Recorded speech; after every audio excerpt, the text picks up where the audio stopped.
everybody, what the flick? We are here reviewing Scream Episode 3. Wanna play a game? And you're not dead. And I'm not dead. I died off camera. Why did you think I was dead? Damn it. It's ridiculous. We thought there was going to be a killing spree, and for some reason, you were the first one to die. Anyone who dies off camera, always alive. Always, always, always. You should have learned this by now. You've been doing this. Yeah, I haven't been here for the first couple episodes. I was sick, and then Comic-Con and blah.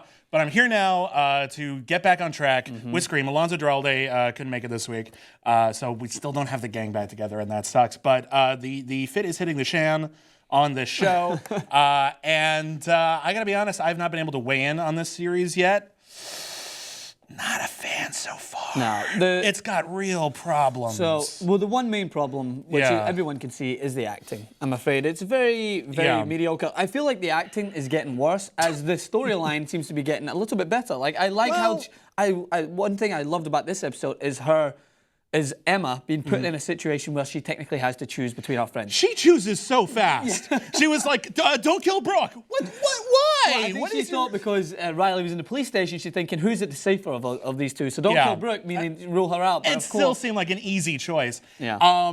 For me, this show, here's the real issue with this show is that there's actually very little reason to call it Scream right now. This feels like another serial killer series that they just tacked Scream onto. Because the fundamental building blocks on Scream, and I don't even mean the characters, I'm talking about what makes Scream a distinct entity in the pop culture consciousness, aren't actually present here. There's not a lot of self-reference except in really just shoved in monologues. There's not a lot of visual reference. There's not, the characters aren't actually inspired by popular culture to do what they do. Okay, so you got that. There's not that sense of like teen empowerment in which understanding the way that the teen environment works, which in the 90s was very TV and movie-centric and now is very social media-centric, actually gives you more power than the adults to handle these situations.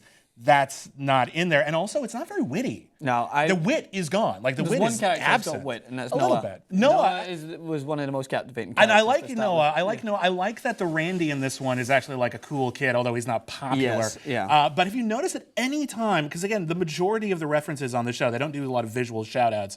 The majority of references on the show are whenever he monologues, and then they always play the same musical cue over and over again. It's like, and we're monologuing, okay. The references are like thrown in just in the middle of like they'll just be like, oh, in Game of Thrones. Like they like to reference modern day television that we all know and love, thinking that we'd be like, oh, they're talking about Game of Thrones, that makes it interesting. They mention it, but they don't use it, and that's something that the Scream did. They used pop culture. I consider the original Scream, and we'll talk about the episode in a minute, I'm sorry, I just want to get my points across now so we have a basis. The original Scream was one of the first, and certainly the first great movie to understand that the youth culture was actually getting more experience from watching things than from actually doing them. And actually, you know, the way that we viewed the world and the way that we viewed our relationships and the situations in which we find ourselves are very much inspired by what movies we watch. We make our decisions based on, well, that didn't work in a movie. You know, and we all do that to some degree or another. Here, we're not really seeing that. And so it just feels like any kind of slasher show. And I remember in the first episode, they were talking about how like, oh yeah, well, people really haven't done that. Yeah, it was called Harper's Island. It was great, and you didn't watch it. Harper's Island was a really good show. I'm going to say that right now. And no one gave it enough credit. And then American Horror Story came in and did the same basic thing in a slightly different genre. And everyone thought it was brilliant that no one had done this before. Harper's Island, rent it. It's quite good. All right, so Scream. Let's go. Let's get back on this episode. So to take it in a somewhat positive light, is like the previous episode I was talking to Alonzo about it. It was awful in terms of how much it tried to create dramatic effect in every single scene. It's very turgid. So they were going to the football field, dramatic. She was going to have to take the trash out, dramatic. This episode, there was nothing really that led you to think it was dramatic. So I actually didn't think that Riley was going to die. Spoiler alert if you haven't seen it. It seems like we're in a situation in which one character is going to die every week. Yeah, but I didn't expect it to be a character that I would say she's in my at least top 3 or top 4 of the characters I started to enjoy watching on screen. I liked her relationship with Noah, so I give the show credit for pulling something like that under the rug. Well, I think once they said it was between Brooke and Riley, I'm like, well, of course it's going to be Riley. Because if Brooke dies now, that entire subplot dies with her. If Riley dies, then Noah gets added motivation. The story gets more interesting when that character dies. And I think that's what we're probably likely to see. Is whose death will make the next story a little bit more interesting, and sometimes those will be the characters you like as well. They should be. It's a slasher movie. We want to be pissed off. We want to be like, oh, don't kill blank. Well, now blank is dead. Now I feel like a complete dick as well because I remember interviewing her on the red carpet and I was like, so we're going to see you throughout the season, maybe trying to find out, investigate the kill. And she's like, okay. Oh, that sucks. I didn't know. She's good on the show. Yeah, she was great. She's actually one of the more charismatic actors on the show. That romance, that's so sad. It was sad. Because Noah was this close, literally this close. He had the condom. Now he's never getting it. I want to talk about the tone. The tone is something that's really fascinating to me on this show because it feels way more like, I don't know if you saw the Jason Reitman movie, Men, Women, and Children. Nope. It feels like that, the show, but with a serial killer. There's this very almost panicked sociological angle to it with all of the social media. We are looking at not people who are inspired by social media to kill, but not by horror movies to kill, but people who are inspired by social media. Yeah. People who are like, oh yeah, you all put lies. You're all lying on social media. My God, you're a genius. We hadn't noticed. And they're all being punished for that. Yeah. And there's just this Lifetime original movie sort of angle here, this very guilt-trippy kids these days with their social media. And there's this element of, I don't know how much of it is me being old or getting older and not having grown up with social media like from birth, or how much of it is this just sounds silly. But when one of the characters says, let's direct message his ass back, I'm like, that's not badass. That's just not badass. It doesn't quite work. I mean, the best thing if she said, on our day, it would be something like, oh, let's follow him and then unfollow him. That would make more sense if you're trying to hit him where it hurts. But anyway, I feel like they've got a list, right? I've got a list of all this modern day social media. So like, let's use Snapchat to kill people. Yeah. Tick. Let's use Instagram, or let's use selfies. And now in this episode, it's FaceTime.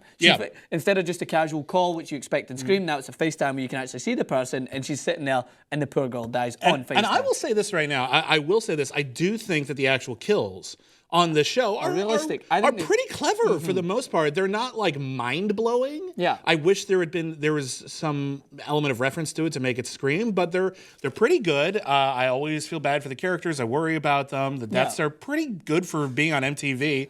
And they have thus far been able to use social media and cell phones in such a way that they're actually pretty dramatically effective. Yeah. Cell phones have very often been the death of movies. I remember, actually, Scream was one of the first ones to undo this. I remember when the first Scream came out, it was like, if you had a cell phone, it was like a superpower. Yeah. There's this line where the cop says, you mean he can call from anywhere?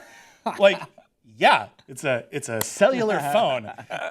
But in most horror movies, and you can set your watch to it, like anytime someone says, oh, I can't get reception, that means the movie would be over in 10 minutes if they could get reception. Here, they're making the idea that your cell phone is on and there's all this functionality to it, and they're making it work. Yeah. Even in the first episode in Bella Thorne, she just got out of a pool and then she can't use the touch screen. You can't use the touch screen. Yeah, that would happen. That's a thing. Okay, cool. I totally get it. But to talk about the actual deaths as well, to go back before we proceed, that's a very good point, and that's something that when she was stabbed going up the ladder, right? It seemed like they have definitely studied the effects of what would happen. Like she's in shock and she moves forward, but then when she gets to when she's aware of what's actually happened, she starts to go into shock and she can't tell him where she is. She just because she doesn't know. Whereas when you used to see the Scream movies, I'm not sure if it was the second one. Remember when the two killers started stabbing each other?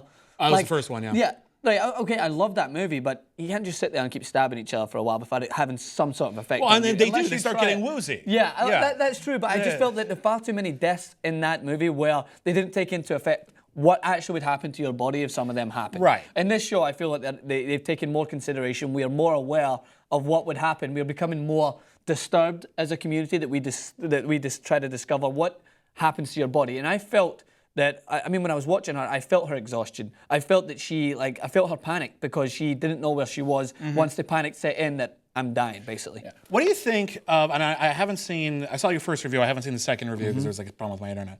What do we think about this whole backstory for the killer and for the history of Emma's mom, of Daisy? Yeah. What are your thoughts on this? Because for me, that is the thing that makes this less scary than anything, because it's so generic. Yeah. It seems like the backstory for any slasher movie. Oh, there was this guy and he looked weird and then he killed a bunch of people and maybe he's bad. Well, yeah. I don't know. The backstory is, one, we don't know who Emma's father is, so there's that weird connection. You think if the killer might actually be her father, and there actually connections to Daisy, and those two were together. Which is actually something that's kind of from Scream, because the dad gets written out right away, and then he's always the red herring, and then he just sort of pops up. Yeah. Or it could be the fact that his mother had an affair, or his mother was dating her father, but then actually had a relationship with the killer, and that's how he went on the killing spree, because maybe they did not finish things well, even though he was dared to be this creepy-looking guy. They might have been together.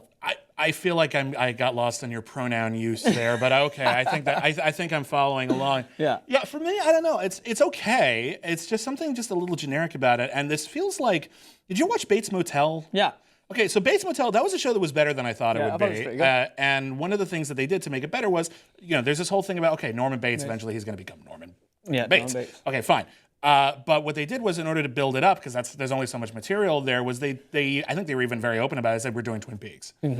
I feel like there's elements of that in Scream, but they're afraid to let it get too weird. Even straight down to the whole Nina and Tyler blackmail scheme, that now these two guys are left twisting in the wind and not knowing what to do about it. That feels very Twin Peaks to me. Like Laura Palmer dies, and all of these teenagers are like, "But she had all her coke," and like, that's it. Yeah, there's something about it where I just feel like there's not enough soap opera. Yeah. The soap opera elements are very straightforward. Will these two get together? Will these two get together? There's not enough craziness. I feel like they're not maximizing the potential of television. Yeah, it's like they reference The Walking Dead and stuff. Well, you're never going to do zombies. Maybe a more apt comparison would be something like whatever is popular with kids now in a relationship. And I don't even know what's the hit show. Like I'm thinking something like in my generation, Party of Five. Yeah. Like something like that, where just let it go and let it breathe and let it go crazy, and then the killing starts because it's very focused right now, and that's going to get old. It's like it focuses on the killing and then tries to build everything else around it. Instead of giving you some sort of side stories, it's a sad day when the only craziness, like you're saying, the only other melodramatic teen drama is a teacher sleeping with his student. You know what I mean? There's nothing else that really seems to be catching on. Yes, we understand that Emma is going through her problems with her boyfriend, which, by the way, I talked about in the last episode, was the worst basketball sequence I have ever seen. It was so bad. And someone agreed to me in the comment, like, thank God you noticed that. Yes, it was awful. Even in like shows like One Tree Hill, which are 10, 15 years ago, they still managed to show a better sports sequence. But I completely agree. They need to give you something that makes you believe that these are actually everyday students who are involved in high school drama, not just the fact that this killing spree is going on and everything else is revolving around it. When you do a horror movie or any other movie where a high concept gets introduced, because in most horror movies, there were no vampires, and now there are vampires in the story, and people have to respond to it. You want to drop them into a world that feels very, very real. And on TV, this is also true. You look at something like The Walking Dead. There was relationship drama and everything going on before the zombies attacked. Here, aside from like one plot, which is kind of over now because most people involved are dead, it doesn't feel like these people had very rich lives before the killer struck. And you look at Scream, and they did. They had very rich, the original Scream, they had very rich personal relationships, and the killer just pushed them in different directions. I'm not picking up on that very much from Scream, or at the very least, I'm not picking up on a way that has any real energy to it. Yeah. It's very, when this show isn't, and I don't dislike this show, I want to make it clear, I'm just not digging it right now. I'm hoping it gets better. There's definitely stuff I like about it. When this show is boring, it's really boring. Yeah. And when it's good, it's pretty good, and I get kind of interested, and I want to see more. But the show has got to pick up. Yeah, it's got to get some energy to it. The last 10 minutes, to wrap up, the last 10 minutes were exciting, and that was when because you have the idea of putting a friend, putting someone like Emma in the most horrendous position in which she has to potentially choose between two of her friends. That is a good storyline. That is manipulating the main character to the point that she doesn't seem as squeaky clean as perhaps Sydney was evolved throughout, and you started to realize that she wasn't as squeaky clean as she was portrayed to be. And I'll give Emma some credit. She was partially responsible for that whole social media bullying thing.